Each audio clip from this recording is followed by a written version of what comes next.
हेमंत वर्स आणि त्यांची टीम असं म्हणू शकतो हो, आपण. हेमंत, असे हे जे काही तुझे सुपर हिरोज आहेत ते घेऊन तू वेगवेगळ्या कथा घेऊन येत असतो.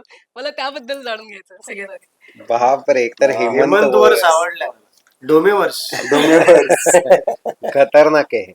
नाही म्हणजे हे मला माहितीये हे कुठून आलं की एक टीम बांधली गेली असं दिसतं आणि मग ती माणसं सतत दिसत राहतात एका पॉइंट नंतर.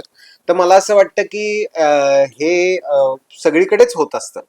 म्हणजे एक आपली आपली कम्फर्ट झोन, आपला कम्फर्ट झोन असलेली टीम बांधायची आणि आपण ती बांधतो कारण ते तेवढे टॅलेंटेड आहेत. यात मला असं वाटतं की खरं तर स्वार्थ असतो आणि फायदाही स्वतःचाच असतो की चांगली माणसं जोडली तर प्रॉडक्ट चांगलं होतं.